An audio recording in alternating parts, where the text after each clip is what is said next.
fois, donc l'année dernière aussi, j'étais à l'invitation de Bastien et de Guillaume venus parler au cours de ce stage. Et donc c'est la deuxième fois qu'il me faut défendre un usage philosophique et pédagogique de la série télé au sein d'une formation sur les usages du cinéma. C'est pas forcément évident, et de ce point de vue-là, le choix qui a été fait de placer ce module-là au sein de cette formation pourrait paraître d'abord provoquant. Provoquant pourquoi? Parce que, vous savez, encore aujourd'hui, on peut dire, dans notre culture et dans le fonctionnement de nos représentations culturelles et de nos institutions culturelles, le lien, on va dire l'amitié entre cinéphiles et sériphiles n'est pas encore totalement établie, et la relation n'est pas totalement apaisée ou réconciliée. On a l'impression que les deux camps se regardent encore un peu en chien de faïence, malgré pourtant une réalité industrielle et spectatorielle qui est bien plus articulée entre les deux champs que la critique pourrait le laisser penser. Aujourd'hui, voilà, les critiques de cinéma, par exemple, ne sont pas eux-mêmes critiques de séries, et les critiques de séries ne vont pas sur le terrain des critiques de cinéma, au sein, par exemple, d'hebdomadaires comme Les Arrocs ou Télérama, alors qu'on pourrait croiser, en réalité, quand vous parlez avec les journalistes qui sont responsables des rubriques, il y a encore des chasses gardées très, très, très fortes. Et puis cette suggestion donc, de venir parler de séries télé, elle peut encore être soupçonnée d'être un peu démagogique. C'était le cas quand j'avais fait ces deux petits livres il y a quelques années. C'était la première question qu'on me posait: est-ce que c'est pas démago que de parler de séries télé en cours avec des élèves? Et encore aujourd'hui, en fait, on pourrait être soupçonné d'un usage donc démagogique, au sens où ça serait sacrifier un effet de mode, et s'inscrire d'emblée dans un horizon d'attente de la part de nos élèves. Alors je voudrais commencer par contester ces deux remarques. Ça n'a à mon avis rien de provoquant de parler de séries télé aujourd'hui au sein d'une formation autour des usages du cinéma, parce que donc, comme je le disais, la réalité industrielle et spectatorielle entre cinéma et série, elle est donc totalement aujourd'hui articulée, intriquée. Il y a donc récemment la diffusion de la saison 2 de la série 10%, par exemple, qui est diffusée sur France 2, qui est produite par des gens, créée et fabriquée par des gens qui viennent de l'univers du cinéma, qui accueillent en son sein des acteurs de cinéma, qui jouent d'ailleurs leur propre rôle, et qui parlent de cinéma, puisqu'il s'agit de suivre des agents d'acteurs de cinéma. On attend là incessamment la diffusion de Twin Peaks, de la saison 3 donc de Twin Peaks, série créée par David Lynch, pour le coup, une façon de montrer patte blanche chez les cinéphiles. Et puis vous suivez sans doute aussi le débat qu'il y a cette année à Cannes autour donc, de la diffusion non seulement des épisodes de série pour la première fois, Twin Peaks et Top of the Lake de Jane Campion, et en même temps la polémique autour des films de Netflix présentés au Festival de Cannes, alors que Netflix est dans une politique extrêmement agressive donc de production de contenu sériel en fonction même de ses pays d'implantation, etc. Donc il semble, vous voyez, que la réalité est nettement plus intriquée, et que en fait ce qu'il va falloir penser dans quelques temps, c'est simplement aussi une sorte de convergence des pratiques, des territoires, des esthétiques aussi peut-être. Et donc il me semble qu'il faut évidemment dépasser les préventions de part et d'autre qu'on pourrait avoir autour des séries et du cinéma. Et puis pour répondre aux soupçons ou à l'accusation de démagogie, il me semble qu'en fait ça n'a rien de démagogique de parler de séries à nos élèves, tout simplement parce que ça ne correspond pas à leur horizon d'attente. Je ne sais pas si vous avez fait cette expérience avec eux, de leur en parler en cours, de faire une leçon à partir d'une série ou avec une série. Moi ça m'arrive fréquemment, et en réalité la première réaction c'est plutôt la surprise, au sens où ils ne s'attendent pas à ce que l'institution scolaire et une discipline comme la philosophie prennent en charge ce registre qui est pour eux un registre très clairement identifié à la culture populaire, mais surtout au divertissement, au loisir, et donc qui n'a pas grand-chose à voir avec l'école et avec la culture classique que l'école serait chargée de transmettre. Donc il me semble qu'on peut en fait désamorcer l'accusation de démagogie, tout simplement en disant que ça n'est pas dans leur horizon d'attente, et que donc on ne va pas en un sens les chercher sur leur terrain, puisque ce n'est pas un terrain qui convoquerait de façon spontanée pour l'école.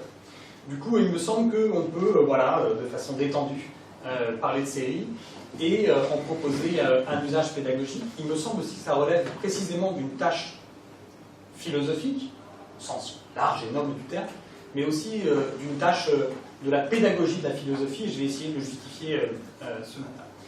Du coup, je distinguerai un triple enjeu pour cette humble communication.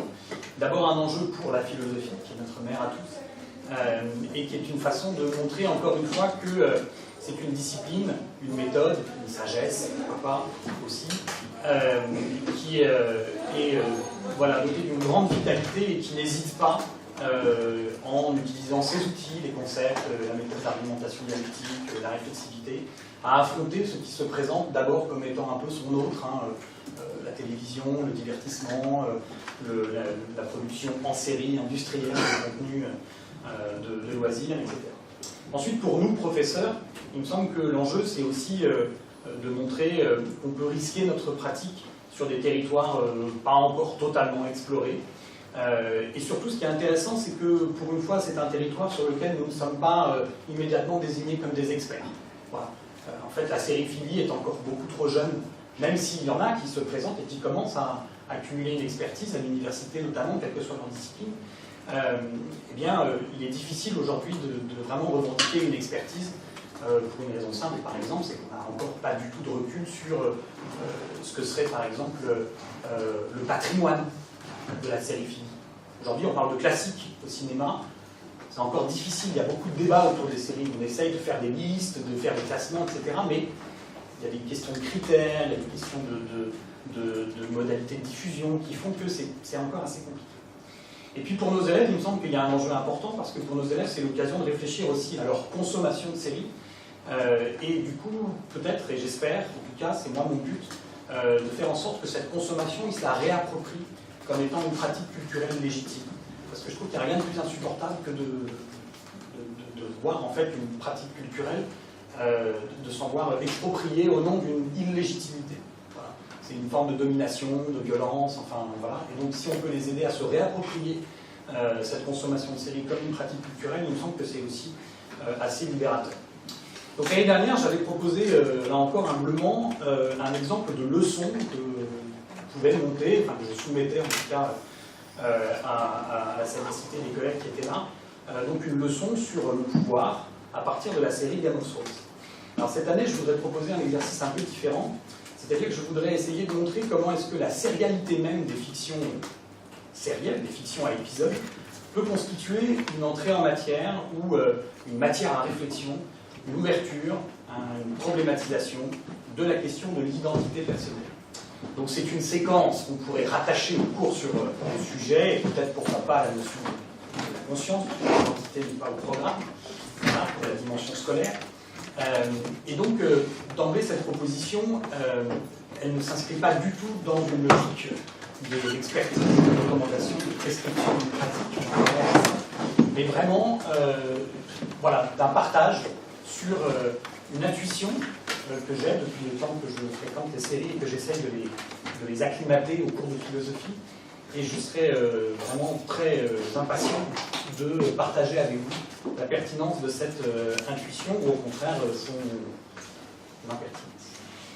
Mon idée donc, c'est de montrer que les séries télévisées contemporaines, celles que vous connaissez, que vous regardez, ou peut-être que vous ne regardez pas mais dont vous avez entendu parler, en tout cas que nos élèves et leurs parents regardent, c'est de montrer donc que ces séries constituent une occasion assez singulière de penser la question d'identité personnelle.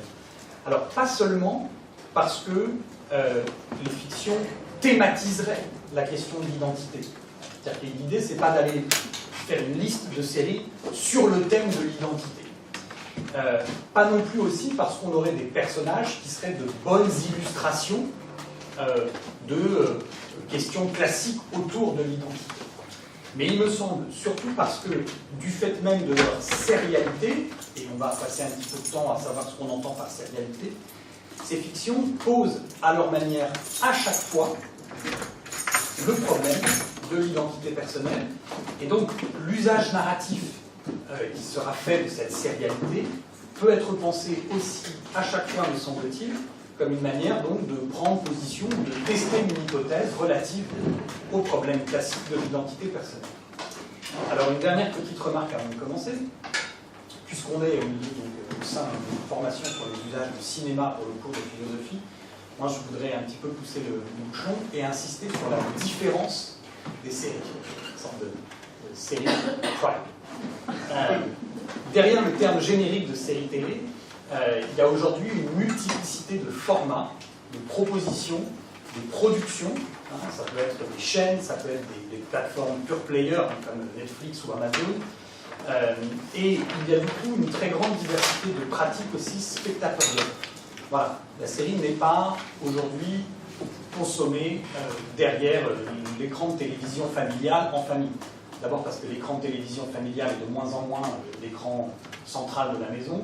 Ensuite parce qu'il y a une segmentation de la consommation de séries qui est beaucoup plus forte que la segmentation de la consommation de la télévision en elle-même. Ça veut dire quoi? Ça veut dire qu'on regarde des séries, il y a des séries qu'on regarde seul, il y a des séries qu'on regarde avec des amis, il y a des séries qu'on regarde en famille, il y a des séries qu'on regarde aussi successivement, c'est-à-dire qu'on se passe les fichiers, enfin, je ne sais pas si vous voyez circuler les disques durs dans vos classes, mais moi ça m'arrive, des codes Netflix aussi, c'est devenu une monnaie d'échange assez précieuse.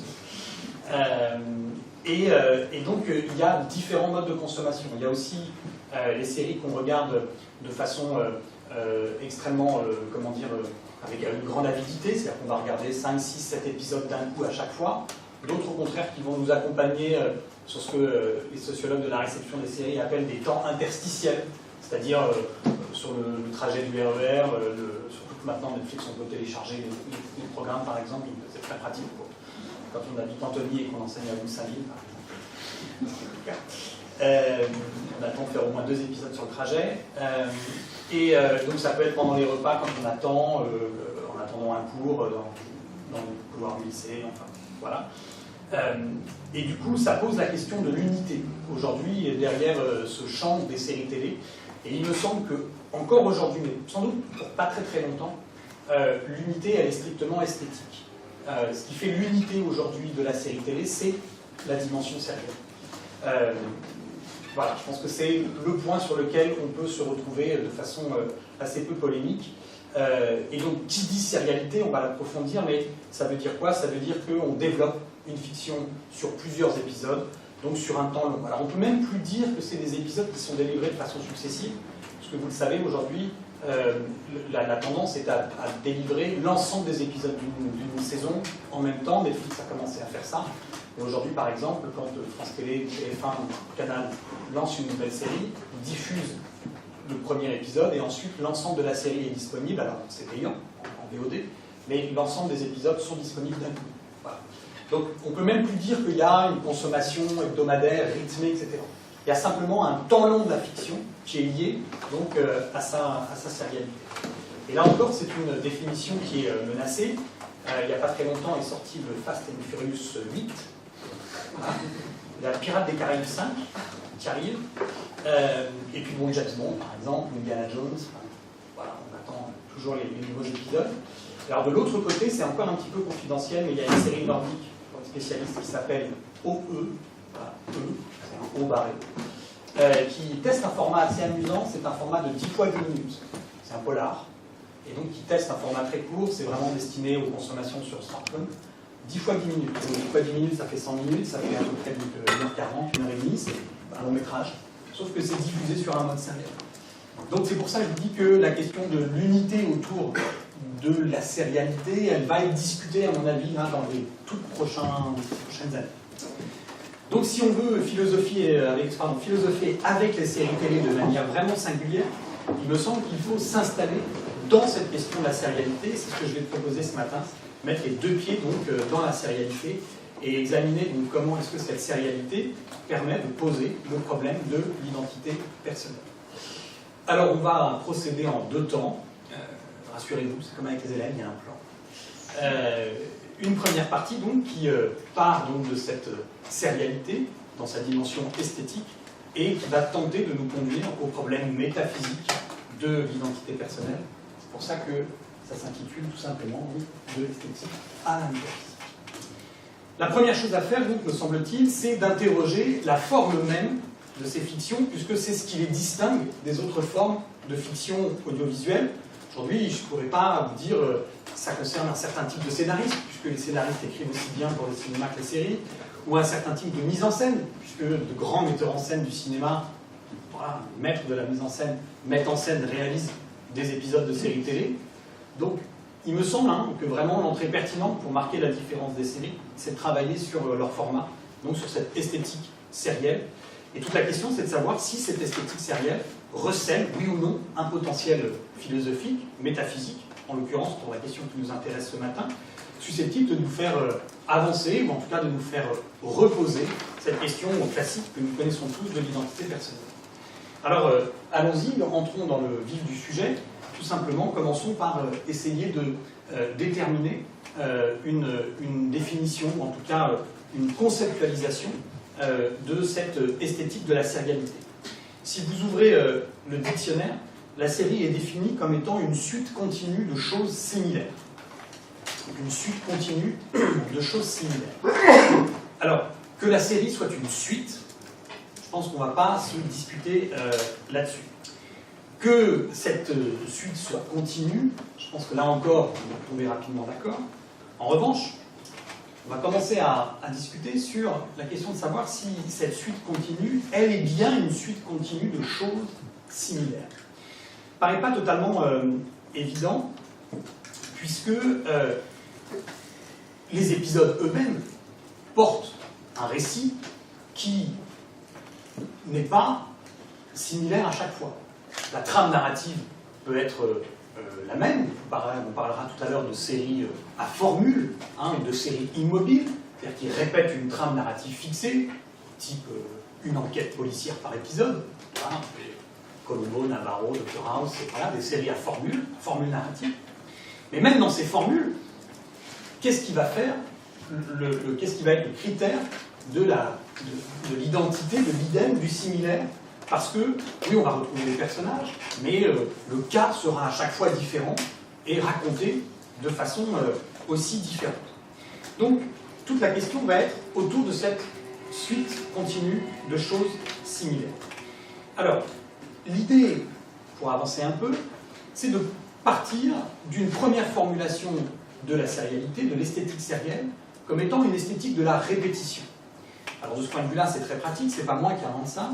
Le premier, enfin, non, pas le premier, mais peut-être celui qui s'y est penché assez tôt avec une très grande efficacité, me semble-t-il, c'est Umberto Eco, dans son travail sur la culture populaire, et notamment donc, sur un article dont on va lire quelques extraits ensemble, qui s'intitule « Innovation et répétition entre esthétique moderne et postmoderne ».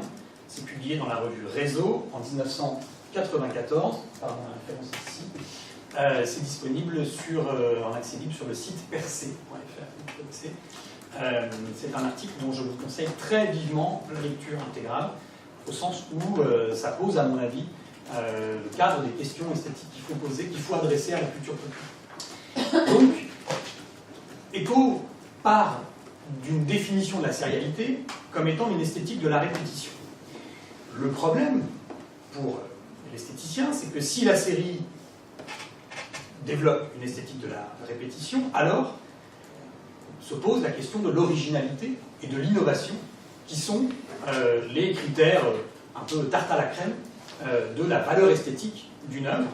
Et donc, s'il n'y a pas d'originalité ni d'innovation dans une série qui donc est par définition répétitive, c'est une suite de choses similaires, alors finalement l'intérêt est assez faible, l'intérêt de la série est assez faible, et comme le dit Eco, on aurait affaire à des fictions dont le but serait de nous réconforter, de faire rejaillir en nous ce plaisir de l'enfance à l'histoire répétée, racontée encore et encore, c'est-à-dire le plaisir en fait de connaître la suite d'avance et donc d'anticiper la suite qui va arriver. Et de ce point de vue-là, le plaisir serait pour nous adultes finalement assez faible. Cette répétition stricte de la série, elle est renforcée parfois par l'impression que l'on a de l'hyper-présence d'un personnage principal, qui est joué en plus par un même acteur sur une très longue période de temps. Je pense par exemple à Peter Falk, l'acteur de Columbo, à Hugh Laurie, l'acteur de Dr House, qui sont quasiment identifiés. Aujourd'hui, on voit Hugh Laurie dans un autre film et on se dit c'est Dr House qui joue dans un autre film. Voilà. Donc on est, vous voyez Kiefer Sutherland, le personnage de l'acteur qui joue Jack Bauer dans 24 heures chrono, si vous le voyez dans la série aujourd'hui qui s'appelle Designated Survivor, on a l'impression de voir Jack Bauer qui joue un président. C'est un peu étrange.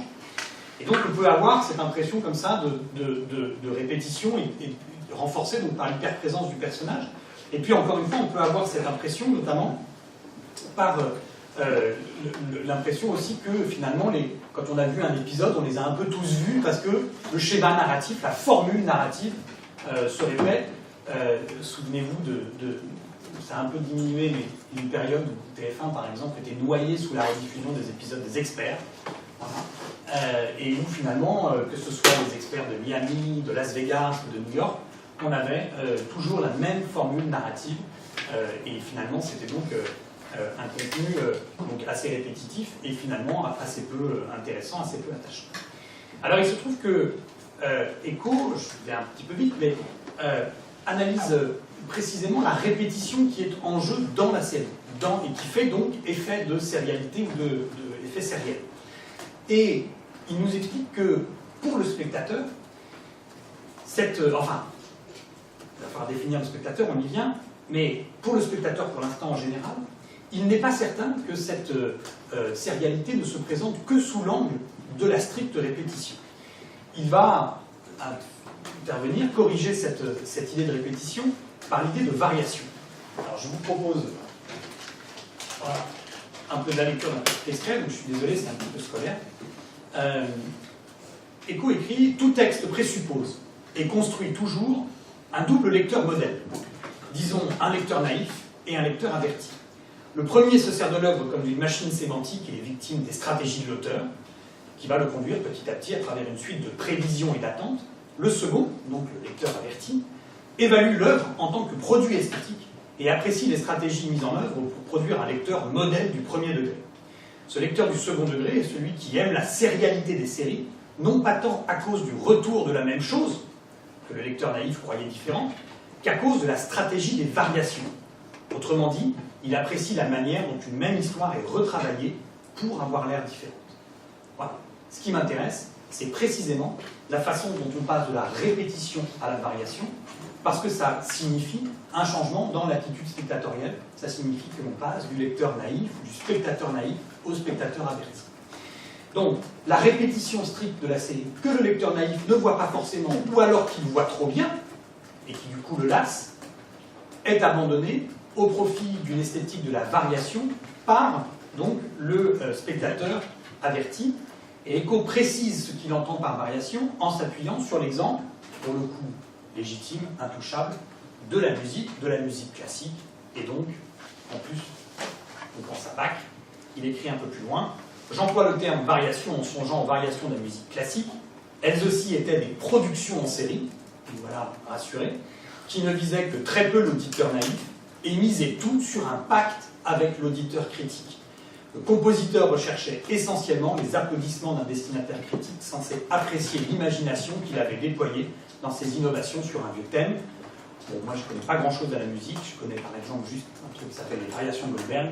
Et il me semble que le fait qu'il y ait de la répétition dans les variations de Goldberg ne suffise pas à les disqualifier. Et au contraire, que le fait que cette répétition se présente précisément sous l'angle de la variation, les qualifie comme étant quelque chose de tout à fait intéressant et voire génial pour les fans de l'art.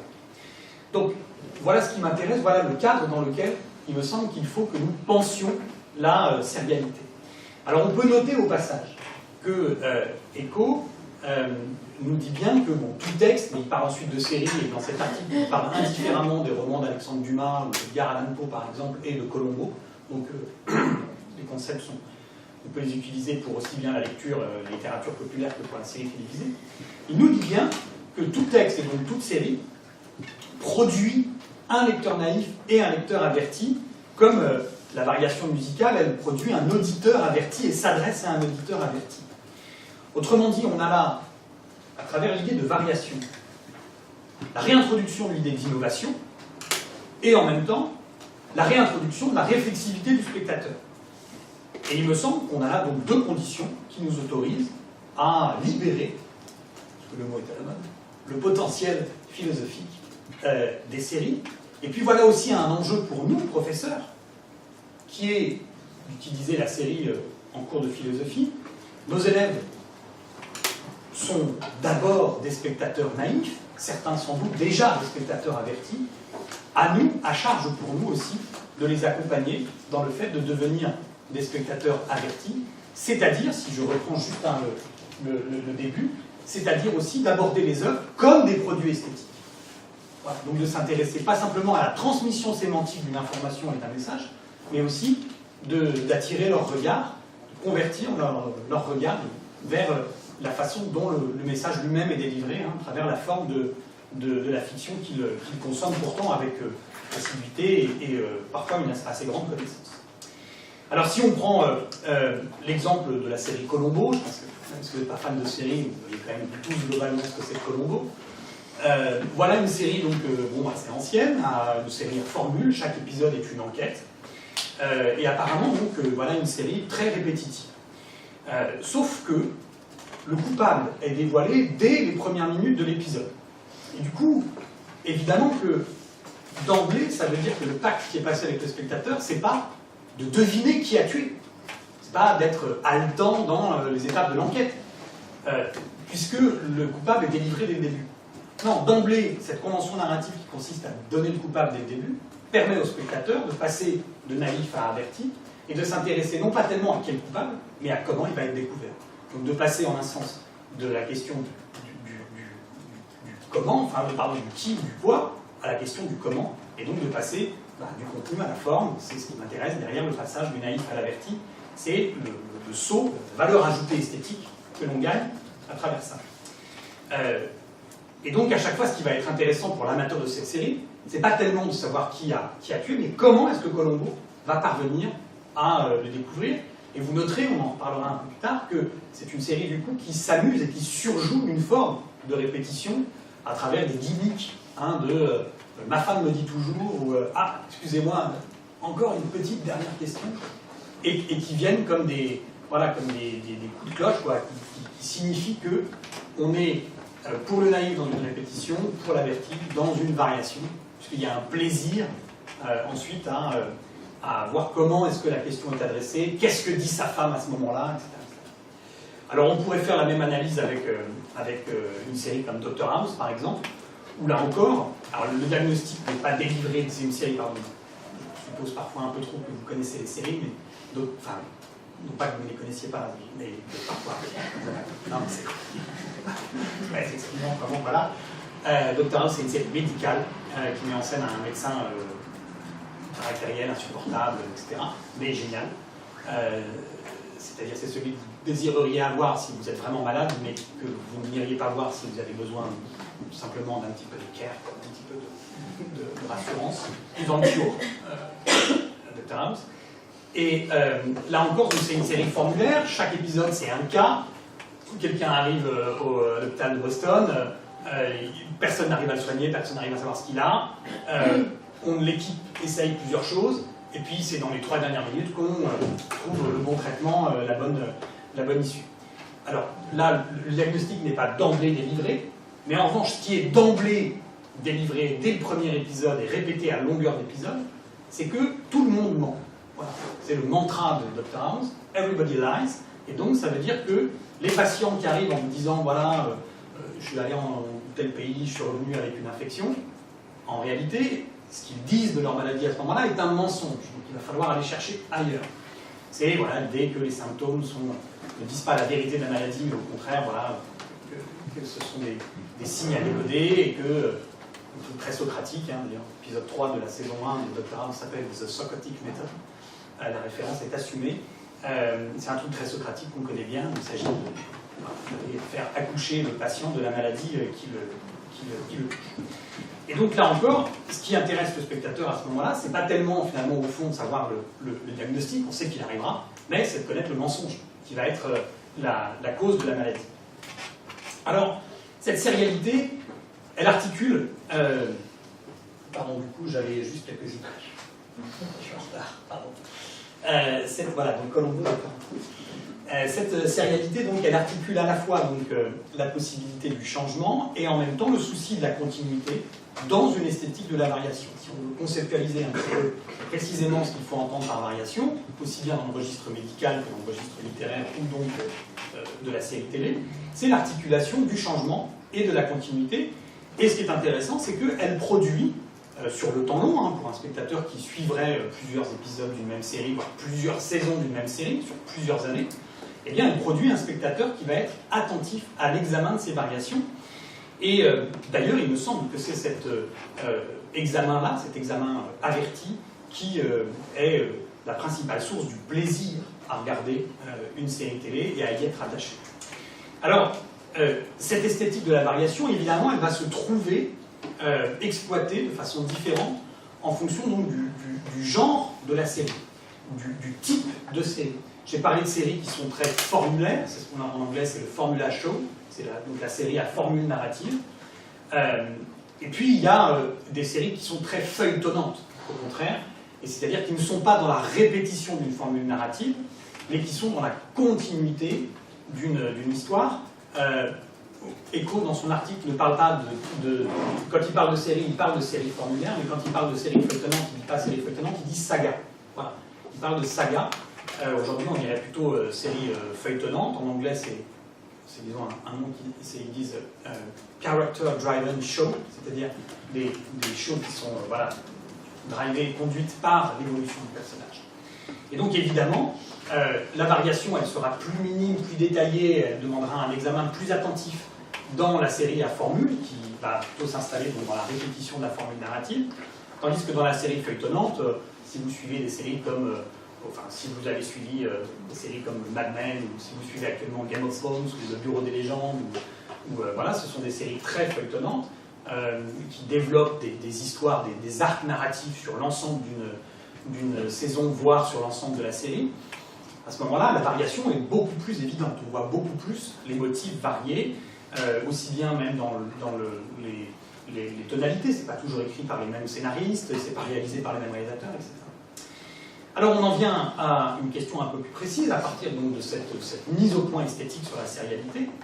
Quelles répercussions pour le personnage de série?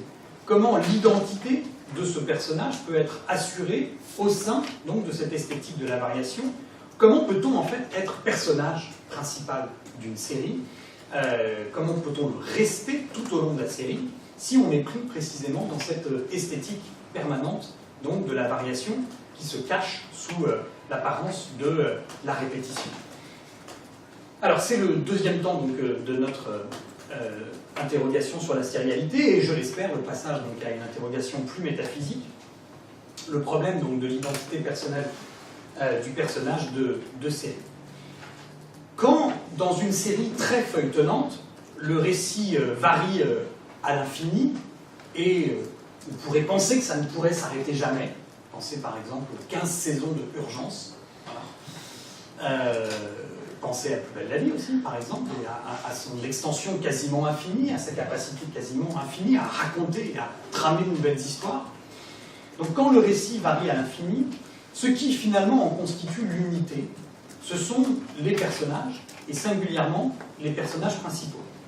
D'ailleurs, toutes les études de sociologie de la réception des séries, celle par exemple d'un jeune sociologue qui s'appelle Clément Combe, ou celle du sociologue Hervé Glévarec, qui a publié Sériphilie, sociologie d'un attachement culturel, quelques années.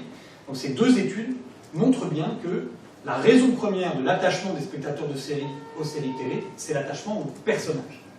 Donc, question toute simple, s'ils peuvent s'attacher aux personnages, c'est donc qu'il y a quelque chose à quoi s'attacher. Il y a une sorte de point fixe auquel on pourrait s'attacher. Le personnage serait une sorte de référence auquel on pourrait s'attacher et qui donnerait non seulement l'unité de la série, mais en plus l'unité de l'expérience qui consiste à regarder une série, puisque ça serait dans cette relation d'attachement au personnage. C'est sans doute une des raisons qui font que beaucoup de séries portent le nom du personnage principal, dit Dr House, mais aussi par exemple Dexter, ou La famille des Sopranos, ou alors sa fonction, je pense à une série très populaire comme The Mentalist par exemple. Voilà, l'unité est constituée par le personnage. Mais comment donc attacher et comment faire durer cet attachement? Comment assurer l'identité de ce personnage, ou des personnages qui constituent le personnel de la série? À travers toutes ces variations, il faut à la fois pouvoir le changer, pour pouvoir le faire varier, et en même temps le laisser identifiable, Et au-delà même de son identification stricte, parce qu'on pourrait le laisser identifiable par une tenue appropriée, par exemple, ou par une fonction, hein, la question c'est comment assurer qu'il reste précisément la même personne. C'est-à-dire que ce qui importe au spectateur et ce qui importe à l'unité narrative de la série, c'est pas qu'il y ait toujours le même rôle, c'est pas que le même rôle soit toujours écrit de façon cohérente, c'est que derrière le personnage, en quelque sorte, on entend la même voix. On assiste à des réactions que l'on puisse identifier comme étant les siennes. Et c'est ça ce à quoi on s'attache. C'est tellement ça ce à quoi on s'attache que des séries sont capables de survivre en changeant d'acteur. Voilà.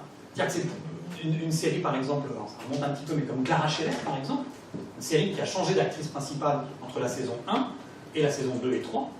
Et c'est une série qui a fait autant d'audience en termes de spectateurs sur les saisons 2 et 3, alors que l'actrice a changé. C'est donc bien qu'on s'attache, pas entre guillemets, alors, pas seulement à l'acteur évidemment, pas même seulement au contour du rôle, mais bien à une forme de personnalité du personnage. Autre exemple pour un peu les geeks, cette fois-ci c'est pas une série geek, mais Doctor Who par exemple, une série qui dure depuis 30 ou 40 ans, et qui en est peut-être à son 15e ou 12e acteur qui tient le personnage de Doctor Who. Et donc là encore, il y a une forme d'identité personnelle du personnage. Et puis, non, plus simplement, James Bond, par exemple. Voilà.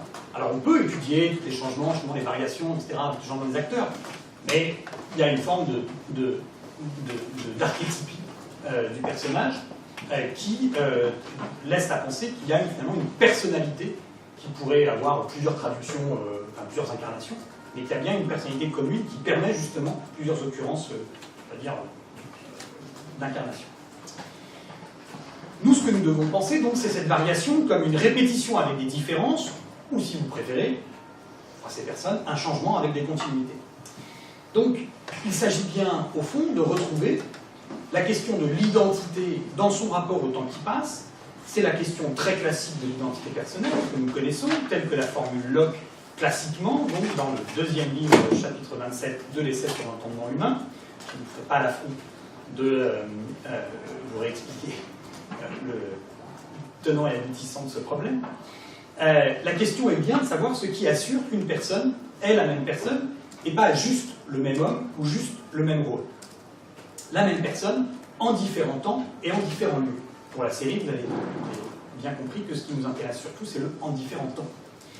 Alors une fois le problème est posé donc, à travers ce cadre-là, à la fois donc, la façon dont Eco pose le cadre esthétique de la sérialité, et en même temps, je vais plus vite puisque vous le connaissez, en reprenant la problématisation métaphysique de l'identité personnelle chez Locke, question, comment est-ce que la narration sérielle va se sortir de cette complexité de la variation, et quel type de solution elle va pouvoir nous proposer pour qu'on puisse toujours s'attacher aux personnages et faire en sorte d'avoir des personnages qui ne sont pas strictement des points fixes, ne sont pas des tourbillons changeant à chaque épisode de personnalité, mais sont bien des personnages qui, après tout, peut-être comme nous, changent sans pour autant devenir quelqu'un d'autre.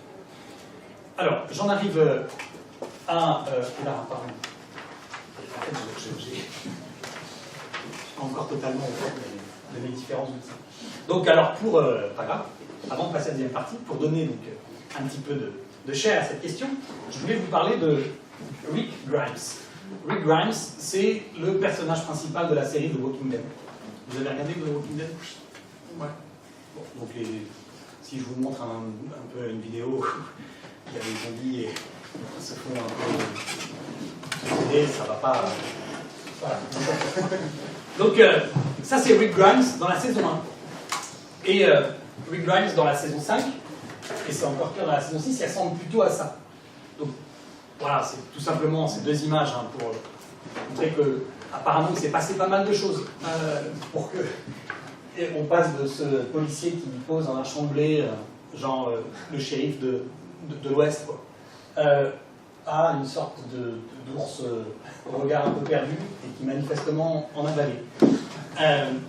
Donc là, voilà le type de changement, de variation qu'il va falloir penser.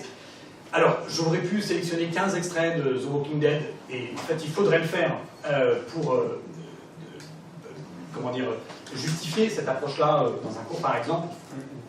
Voilà, il faudrait avoir un extrait de la série 1, de la saison 1, saison 2, etc., montrer des évolutions, mais il se trouve que le monde est bien fait. Et YouTube l'a fait pour nous. Donc, si ça fonctionne, vous avez sur YouTube... Non, je t'ai connecté.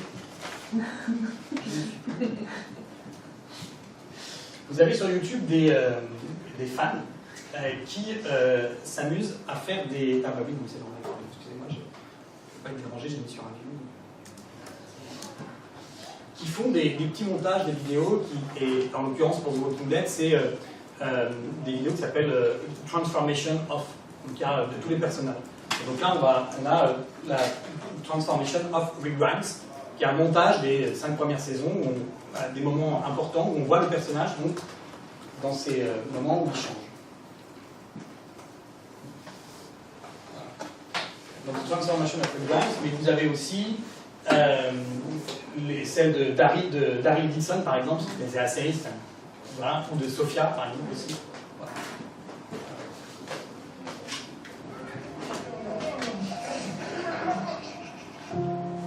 Donc ça, c'est le début, évidemment. Vous savez, dans un monde où...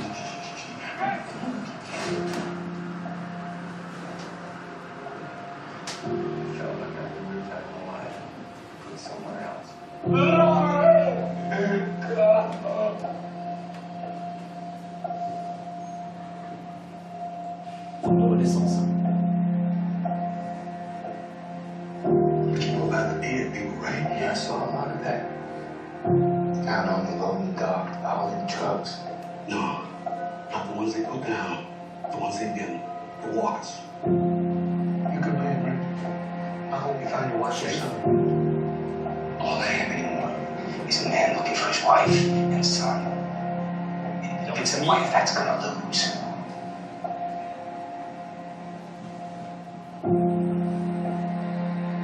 You go looking for aspirin. Don't you need to do? Please ask him. Paul, take care of this damn guy. You come to kill the living.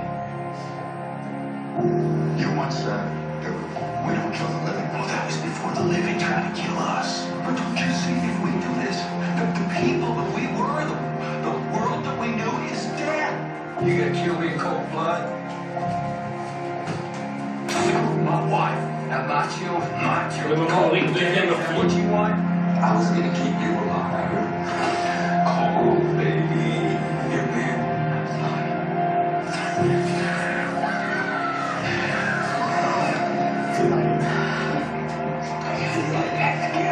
Là, il a perdu sa femme. together.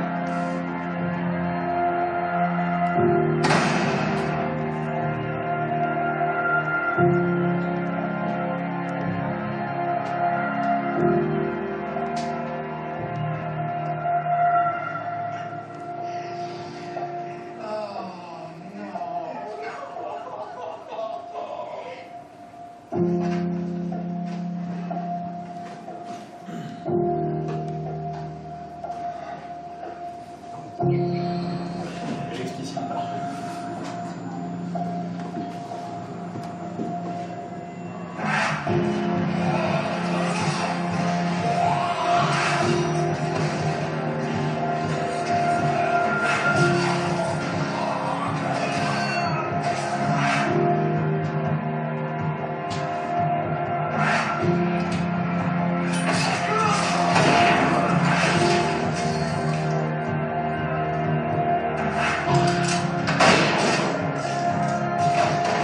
I'm not the good guy anymore.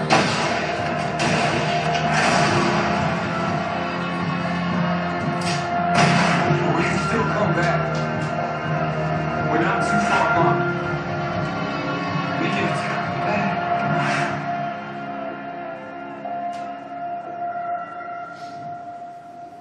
We both started out in the same place.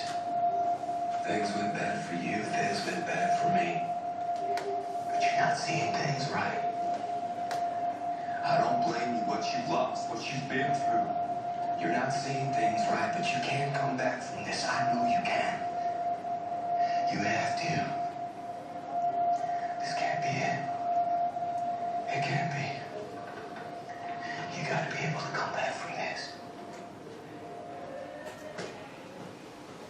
Bon, ça c'était la version jusqu'à la fin de la saison I 3. woke up today. Comme No, I was broken. vous avez vu, il y a une version updated. On en est à la saison 7, donc il est encore passé par des tas de choses. Et pour chaque personnage de cette série, on pourrait faire ce type de montage. Et il existe. Et donc voilà, c'est ça qui m'intéressait et que je voulais vous montrer en vous parlant de Rick Grimes. C'est non seulement donc de le voir changer d'un policier qui tout d'un coup avait un usage très mesuré et réglé de la violence, et puis qui voilà, tout d'un coup devient lui aussi meurtrier, et puis tout d'un coup perd les repères du bien et du mal, fait de mauvais choix. On entend dire à un moment donné I'm not the good guy anymore. Voilà. Et donc c'est des changements d'apparence, c'est des changements moraux, c'est des changements affectifs. Donc il y a tout ça. Et ça pour l'ensemble des personnages. Et ça, c'est ce qu'un spectateur, là, nous, ce qu'on a vu en 4 minutes, c'est ce qu'il a déjà vu sur 3 ans. Donc c'est aussi ce qu'on peut... Et sur, à chaque fois, 12 ou 13 épisodes. Donc voilà, il y a une matière qui est vraiment très, très, très conséquente.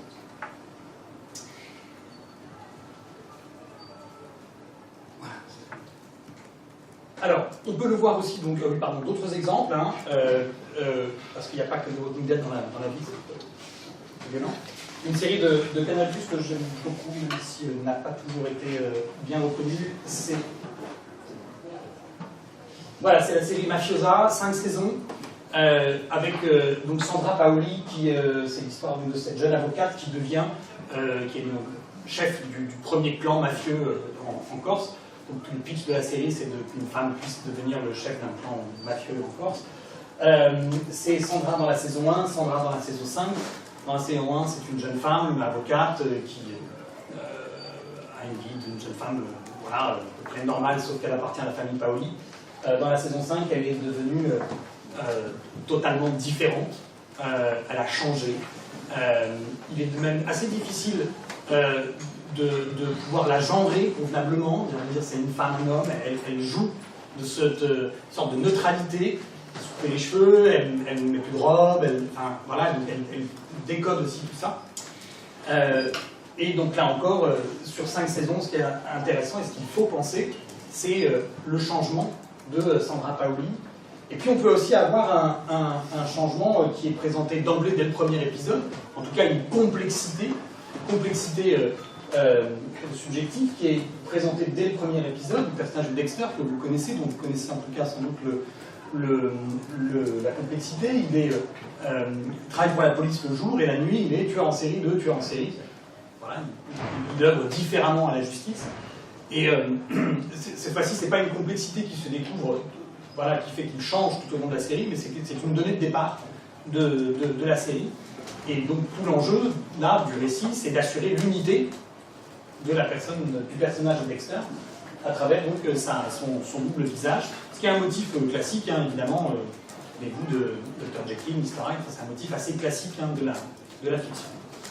Alors, ma deuxième partie, le deuxième temps donc, de la réflexion, je voudrais maintenant qu'on passe de cette problématique métaphysique de l'identité personnelle à la façon dont la fiction propose, à travers donc, voilà, une sorte de petite de typologie très artisanale des séries dont la fiction nous propose un certain nombre de solutions. Alors, on pourrait aborder la question de la résolution de cette question d'identité personnelle, donc à travers l'hypothèse que vous connaissez, qui est l'hypothèse en fait substantialiste. Voilà, conception substantialiste de l'identité. L'idée serait donc de montrer que certaines séries mettent en scène un personnage central hyper présent, on en a déjà un peu parlé, comme Columbo, Dr House, Le Mentaliste, Jack Bauer dans 24 heures chrono, et que finalement, tout ce qui se passe tout au long de la série, eh bien, ce sont des changements qui ne les affectent pas en profondeur, puisqu'ils restent en un sens ceux qu'ils sont, c'est-à-dire que leur personnalité subsiste malgré les péripéties du récit. Ils sont le point fixe et l'unité de la narration, et leurs variations sont des changements accidentels de leur substance.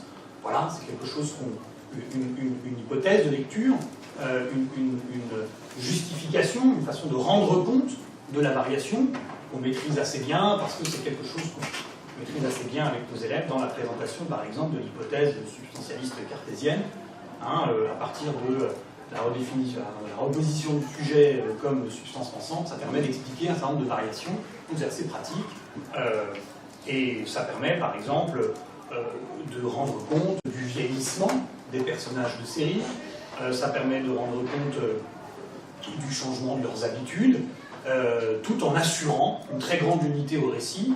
Donc c'est assez pratique, et souvent en plus, donc, comme je l'évoquais un tout petit peu tout à l'heure déjà, cette hypothèse-là, elle est confortée par le fait que le personnage va porter avec lui tout un ensemble de gimmicks, quoi, tout un ensemble de codes, moi j'appelle ça des sons de cloche, quoi, des glings, qui signifient que c'est bien toujours le même et c'est bien lui qui est à l'écran. Dans Rick Grimes, par exemple, la Walking Dead qu'on vient de voir, donc il change pas mal pour le coup, mais il y a un truc qui garde de la saison 1, pour l'instant jusqu'à la saison 7, j'ai pas encore vu la saison 7, donc à la fin de la saison 6, c'est qu'il a toujours sa ceinture et son colt de cow-boy là, accroché, quelle que soit la configuration dans laquelle il a toujours, vous verrez, cette ceinture avec ce pistolet de shérif. Et pour le coup, ils ont toujours des soucis de savoir est-ce qu'on peut trouver des armes, des munitions, de la nourriture.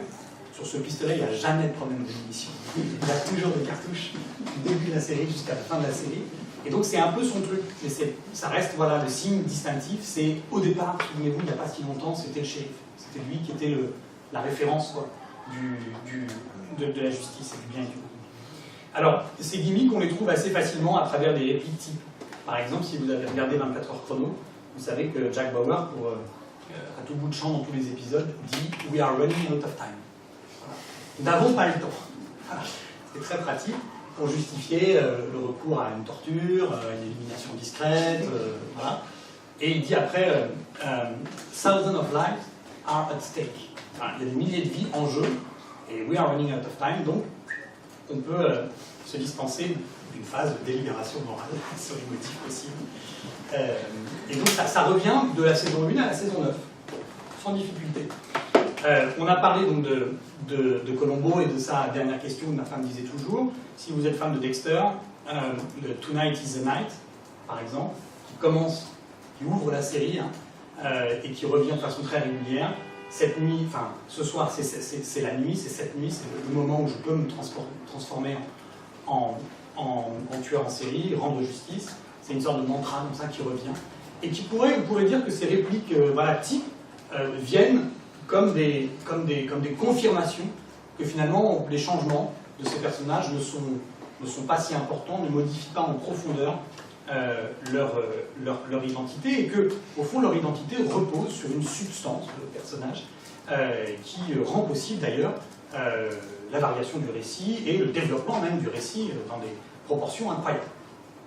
Alors, ça c'est l'avantage de cette hypothèse et de ces séries dites substantialistes ou apparemment substantialistes. Elle comporte tout de même un inconvénient important, me semble-t-il, c'est que précisément elle rend la variation accidentelle. Et il me semble, et c'était l'intuition de Umberto Eco, que la variation, l'esthétique de la variation n'a rien d'accidentel quand on parle de série, et qu'au contraire, c'est ce qu'il faut mettre au cœur même de l'expérience esthétique de la sérialité. Donc je suis un petit peu gêné par le fait qu'on ait cette justification comme ça, cette façon de rendre compte, de sauver l'identité du personnage, en considérant que finalement les changements à travers lesquels il va passer sont des changements accidentels, des modifications accidentelles de sa substance. Donc il me semble que ça ne rend pas pleinement compte de ce qui fait le cœur de l'expérience esthétique de la série, à savoir précisément l'expérience de la variation comme étant centrale. Il me semble, en fait, que c'est la réponse du spectateur naïf dont parlait Eco, c'est-à-dire que le personnage reste lui-même, simplement il passe à travers un certain nombre de péripéties, mais à la fin du récit, c'est bien celui qui était là au début. Alors, forcément, comme on aime bien ça, nous les philosophes, passer d'un côté et puis de l'autre, il faut envisager que, à travers cette esthétique de la variation, ces séries ne prennent en charge finalement aucune manière, aucune solution pour rendre compte de l'identité des personnages, tout simplement parce qu'elles n'y croient pas. Voilà, tout simplement parce qu'elles n'y croient pas, au sens où certaines séries prennent strictement le contre-pied de la mise en scène du personnage principal, en faisant jouer à fond donc le principe de sérialité, c'est-à-dire en fait le principe donc de variation continue des identités et des motifs reconnaissables et identifiables.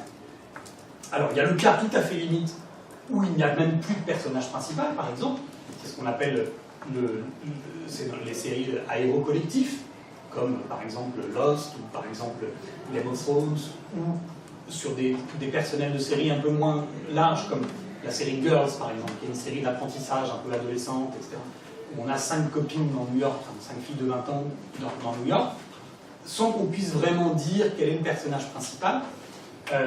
On a l'impression que finalement on se dit on propose une multiplicité d'identification et d'identité possibles pour les différents personnages, et du coup on se décharge un petit peu, et l'unité du récit elle est plus faite par la conversation entre les personnages que par le motif récurrent d'action d'un personnage. Donc ça c'est une sorte de cas limite. Mais il y a des mises en scène de complexité intra-subjective ou intra-personnelle, enfin, un peu étonnante, sur lesquelles je voudrais attirer votre attention.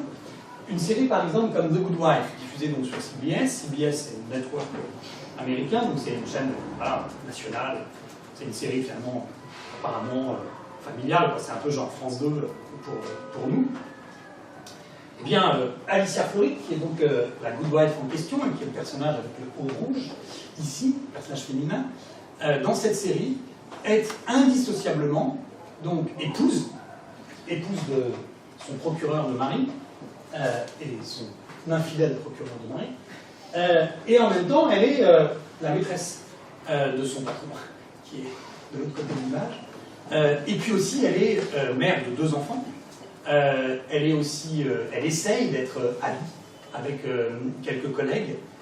Bref, elle multiplie les rôles au sens sociologique du terme au sein d'une même personnalité de personnage, et parfois dans un épisode de 42 minutes, de la voir successivement et parfois en même temps, quand elle plaide au tribunal par exemple avec son patron. On ne sait plus très bien si c'est l'avocate, l'amante, la femme, l'épouse, l'amie qui est à l'écran et qui motive l'action, les décisions qui vont être prises par le personnage. Il y a une confusion, alors qui est assez plaisante en fait à observer, mais qui fait qu'il est assez difficile de s'y retrouver et de dire précisément qui est Alicia Florrick. Peut-être connaissez-vous sinon aussi la série Breaking Bad, diffusée sur AMC. AMC c'est une chaîne câblée, donc à une diffusion beaucoup plus restreinte, c'est aussi la chaîne de The Walking Dead. Breaking Bad, c'est l'histoire d'un collègue, en fait, un prof de physique, prof de chimie, plutôt physique-chimie, qui apprend qu'il est malade d'un cancer et qui a une mauvaise assurance de santé, et donc ne pourra pas se payer les traitements. Et puis par ailleurs, on n'a pas d'assurance vie pour lui laisser sa famille vivre correctement, etc. Et donc, décide de mettre son talent de chimiste au service de la confection de méthamphétamine.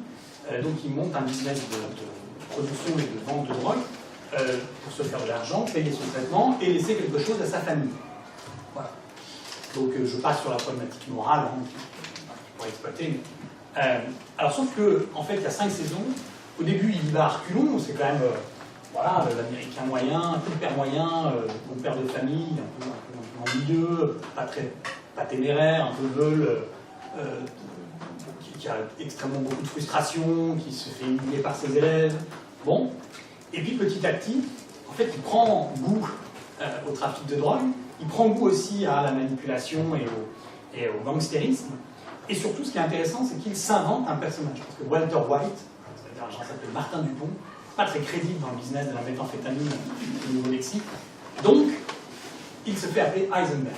Il crée un personnage, Heisenberg, donc c'est le chapeau, c'est la tête rasée du papa, et puis le bouc, quoi.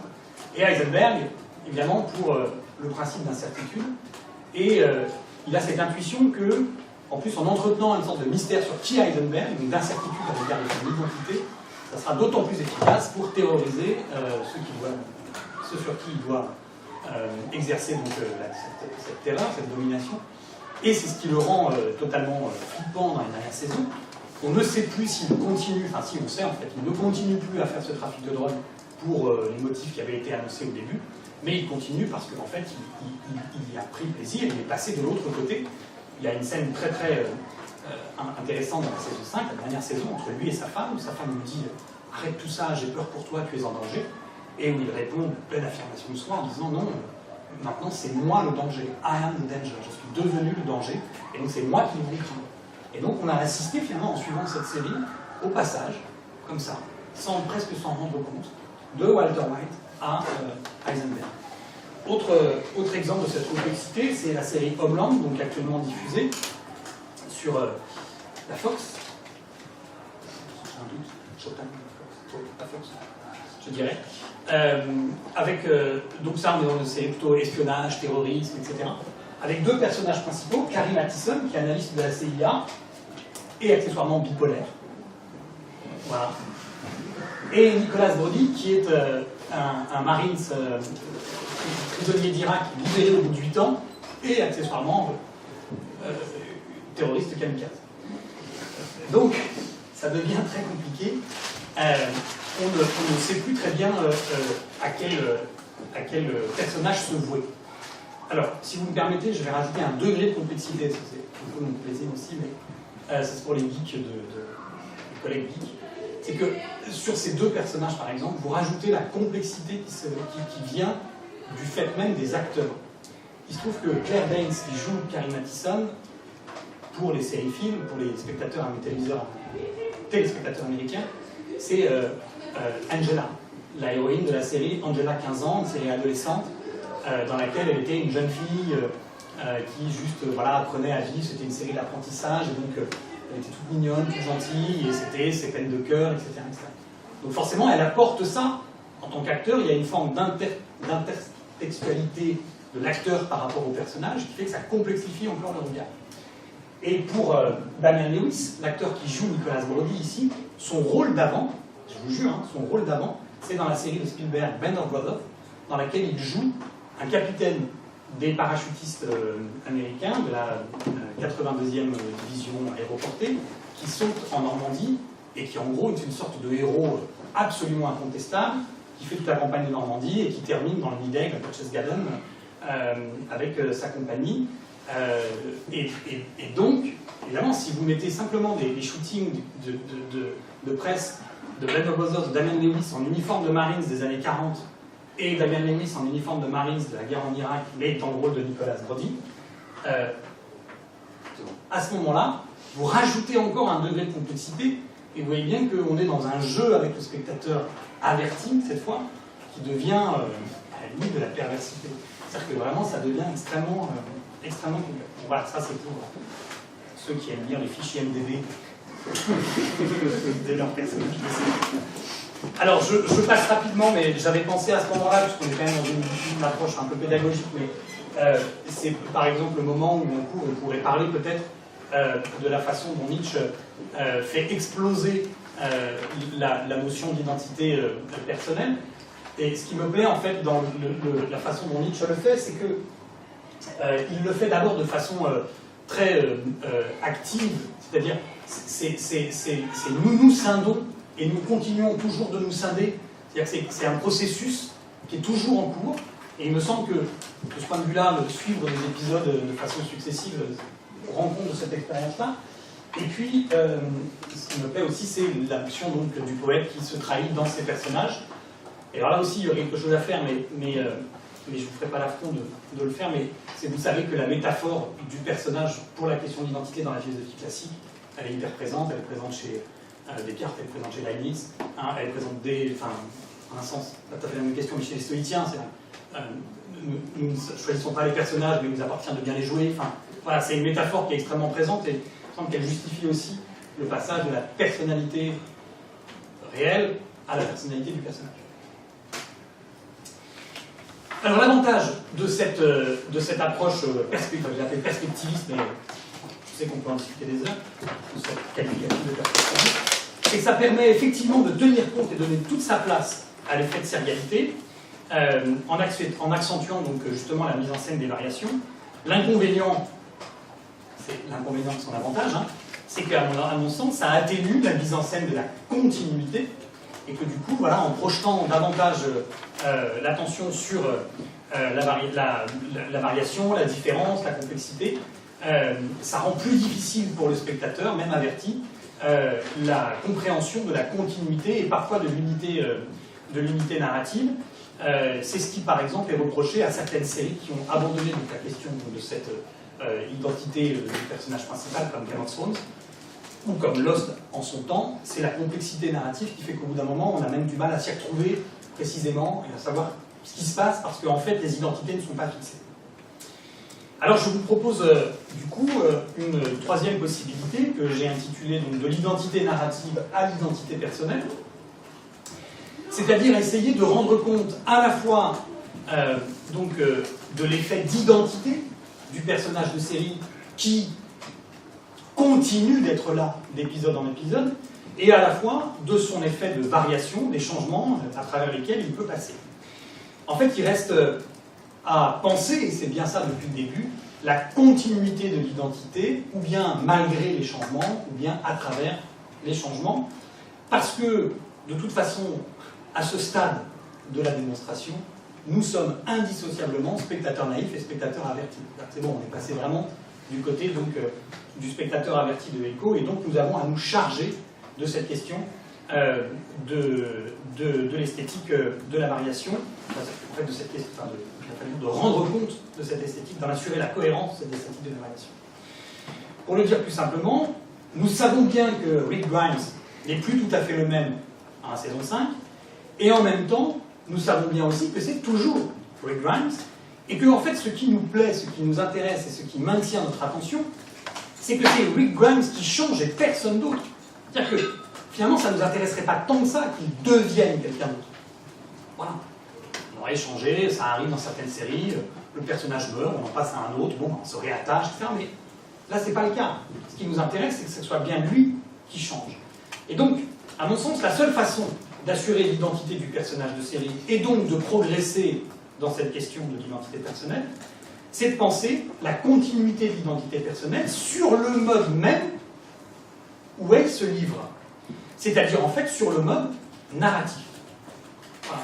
Donc vous me voyez venir avec mes gros sabots, il s'agit de reprendre la suggestion que fait Ricoeur du passage de l'identité conçue sur le mode de l'idem à l'identité sur le mode de l'ipsé, de l'ipséité. Et ce passage, cette différence, elle se fait précisément à travers la possibilité de raconter une histoire, à travers un récit. Ricoeur écrit, à la différence de l'identité abstraite du même, l'identité narrative consécutive de l'ipséité peut inclure le changement, ça nous va bien, ça nous arrange, la mutabilité dans la cohésion d'une vie, ça nous arrange, c'est aussi ce qu'on cherchait. Le sujet apparaît alors constitué à la fois comme lecteur et comme scripteur de sa propre vie selon le vœu de Proust, et aussi finalement selon le vœu de Eco. Le lecteur, c'est le lecteur naïf, le scripteur, ça devient le lecteur averti, qui, au moment où il décode l'histoire, finalement contribue à l'écrire. Comme l'analyse littéraire de l'autobiographie le vérifie, l'histoire d'une vie ne cesse d'être refigurée par toutes les histoires véridiques ou fictives qu'un sujet se raconte sur lui-même. Cette refiguration fait de la vie elle-même un tissu d'histoires racontées. L'identité narrative n'est pas une identité stable et sans faille, ça aussi ça nous va bien. De même qu'il est possible de composer plusieurs intrigues au sujet des mêmes incidents, de même il est toujours possible de tramer sur sa propre vie des intrigues différentes, voire opposées. En ce sens, l'identité narrative ne cesse de se faire et de se défaire. Alors, je ne vais évidemment pas me lancer dans une explication de texte, mais voilà ce que l'on ferait nous tous avec nos élèves à ce moment-là. On expliquerait dans le détail le passage de l'identité à l'utilité, etc., etc. Moi, ce qui m'intéresse, c'est que ici, clairement, ce n'est pas le personnage qui rend possible le récit, mais c'est bien le récit qui rend possible le personnage, parce que le récit rend possible la composition et le tissu tramé de l'identité du personnage. C'est ça vraiment, c'est ce basculement-là qui m'intéresse. Donc pas le personnage qui rend possible le récit, mais le récit qui rend possible le personnage. À travers donc cette histoire de concept d'identité narrative, Ricoeur, me semble-t-il, fait de la possibilité du récit, la condition de possibilité d'une identité personnelle, mais la possibilité même du récit, elle dépend, et ça on le sait parce que on avait commencé par là, elle dépend d'une continuité de la conscience de soi. Il me semble qu'il faut ici évidemment faire intervenir comme une sorte de deuxième rideau l'hypothèse lockéenne de la continuité de la conscience de soi. Donc simplement pour mémoire, j'ai remis le texte, mais bon, voilà, on n'a pas besoin forcément de le lire. C'est paragraphe 10 du chapitre 27 du livre 2, dans lequel Locke insiste bien, tout le chapitre il est consacré, vous le savez, mais là, dans ce paragraphe 10, il insiste bien sur la continuité de cette conscience de soi. Et alors, là, dans l'extrait, le mot n'y est pas, mais il y a les dimensions de passé, présent, futur, enfin, passé, présent. Et donc, il y a cette idée de la mémoire de soi, la conscience de soi qui permet la constitution d'une mémoire de soi. Voilà. Et donc, ce qui m'intéresse ici, donc, en passant par la médiation de la narration, et puis en retrouvant cette hypothèse de la conscience de soi et de la mémoire de soi, c'est qu'il me semble qu'on est maintenant en mesure d'assurer l'identité personnelle du personnage de série en restant tout à fait cohérent, c'est-à-dire en rendant totalement compte de la sérialité et donc de l'expérience esthétique que fait le spectateur averti de la série, puisque l'identité personnelle du personnage de série repose en dernière mesure sur le récit, mais surtout la possibilité que le récit se fasse à travers la conscience de soi du personnage et la mémoire que le personnage a de lui-même à travers le récit. Bon. Il reste à montrer comment est-ce que le spectateur averti voit ça dans la série. Voir la conscience de soi du personnage, c'est pas évident à première vue. Comment est-ce que cette continuité est assurée dans la mise en scène? Quels sont les signes de la mise en scène de cette continuité, cette identité narrative du personnage? Alors je voudrais... Là, la liste est non exhaustive et est à constituer encore, mais je voudrais vous donner quelques pistes, enfin, soumettre quelques pistes à votre sagacité. La première piste, c'est celle de la voix off. Il se trouve que beaucoup de séries, en fait, nous parlent directement en nous branchant sur le flux de conscience du personnage principal. C'est le cas de Dexter, de la série Dexter. C'est le cas de la série Le Bureau des légendes. Je vous rappelle que la saison 3 commence lundi. Donc c'est la voix de Guillaume de Bailly, alias Malotru, alias Paul Lefebvre, donc agent sous couverture de la DGSE. C'est le cas aussi de Cathy Jamison dans la série The Big Sea, un peu plus confidentielle, une très belle série aussi. Vous savez, si vous n'avez pas vu, l'histoire d'une mère de famille qui apprend qu'elle a un cancer, pas très très gai, mais il y a une sorte de joie de vivre incroyable. C'est le cas aussi dans un registre différent, le registre comique de How I Met Your Mother, dans lequel chaque épisode commence par la voix de Ted qui raconte à ses enfants comment est-ce qu'il a rencontré leur mère, c'est des péripéties incroyables, etc. Mais finalement, cette voix vient rythmer le récit et finalement, elle nous branche encore une fois sur la mémoire que le personnage principal a de lui-même. Et tout le récit, c'est les 8 saisons, c'est finalement des flashbacks, et donc on est dans cette continuité mémorielle du personnage. Autre procédé... Ah pardon, j'avais dit quoi en fait? Ah ouais, alors ça, je ne sais pas si... 13 Reasons Why, c'est la première saison, est disponible actuellement sur Netflix. Normalement, si vous donnez le titre à vos élèves, ils sont en train de la regarder. En tout cas, vous devriez avoir un écho, c'est vraiment un énorme carton chez les ados. Alors, vous êtes un peu plus jeune aussi que vos élèves de terminale, mais vraiment, c'est une série, à la fois une série très adolescente, ça se passe au lycée, c'est l'histoire d'une lycéenne qui s'est suicidée, donc encore, voilà, pas très drôle, c'est une série sur le harcèlement scolaire.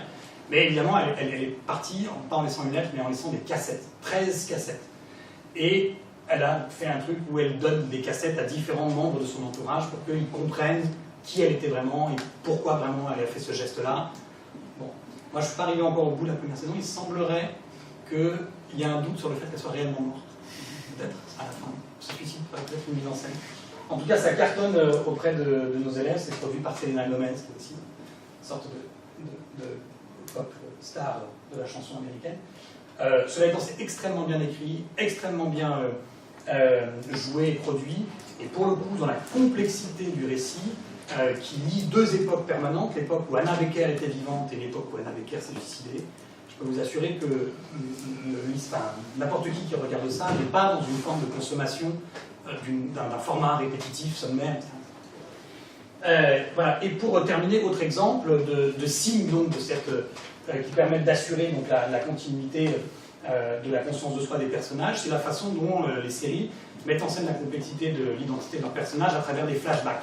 Alors pour Damages et Patty Hughes, donc sur des flashbacks de ce qui s'est passé juste avant que la série commence, et pour Lost, si vous avez suivi cette série, il y a non seulement des flashbacks sur ce que faisaient les personnages avant d'être sur l'île, mais aussi des flash-forward, c'est-à-dire sur ce qu'ils feront quand ils auront quitté l'île, et puis aussi des flash-away ou des flash-aside, c'est-à-dire en fait sur ce qui aurait pu se passer s'ils n'avaient pas été sur l'île.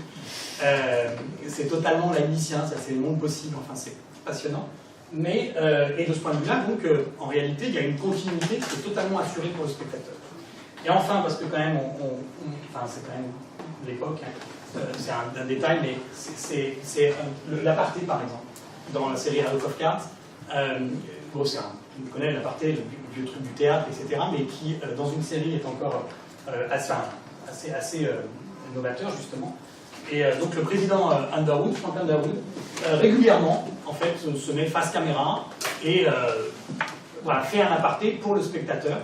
Ce qui assure pour le spectateur, en fait, ce qui lui assure que ce personnage qui lui parle, quelle que soit son évolution, en un sens, reste bien le même, puisque la relation d'abord nouée très spontanément est toujours la même. Et par ailleurs, qu'est-ce qui nous communique là, si ce n'est le flux de sa pensée, la conscience de soi. Voilà un signe, une mise en scène de la conscience qu'il a d'être lui-même, d'être un soi-même et non pas simplement un rôle ou un homme. Voilà. Alors on pourrait multiplier, mais je m'arrête. Simplement, voilà. Est-ce qu'il faut faire une conclusion, monsieur, à la fin de la dissertation? Si vous avez le temps, oui. Alors, non, juste une chose. Évidemment, on pourrait maintenant commencer à travailler, et il faudrait le faire, mais sur des questions plus précises, d'ontologie du personnage de fiction. Ça serait une question assez passionnante, en posant en fait une question, qu'est-ce qu'un personnage de série dans le registre strictement ontologique? De quel type d'être, à quel type d'être correspond le personnage de série? Un peu vertigineux, mais ça serait un terrain assez passionnant.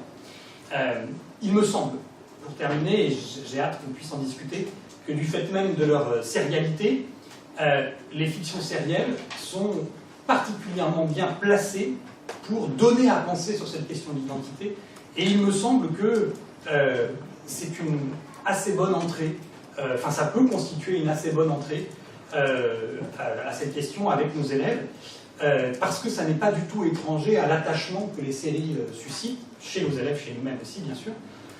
Et donc, l'idée qui serait de permettre à nos élèves de passer du statut de naïf à averti, de se réapproprier une pratique de divertissement qui délégitime comme une pratique culturelle, me semblerait assurée à travers ce type de travail, mais évidemment, ça n'est pas prescripteur ou exhaustif, on pourrait s'y prendre de plein d'autres manières. Et puis évidemment, il y aurait aussi toute une deuxième partie à travailler, qui serait cette fois-ci la façon dont le spectacle de ces identités continues et changeantes, bref, variées à travers ces séries, et qui se déploient sur le temps long, elles nous rendent, nous aussi, plus aptes à devenir les scripteurs de nos propres identités. C'est-à-dire aussi à analyser la façon dont l'expérience esthétique de cette sérialité, elle transforme aussi notre rapport, nous, personnel, à notre propre identité. On pourrait le décliner en plus sur la partie morale, sur la façon dont, mais ça vous en avez parlé j'imagine, on retrouve des choses plus cinéphiles, la transformation de soi à travers l'éducation que délivre le cinéma et pourquoi pas aussi un peu la série. Voilà. Merci beaucoup.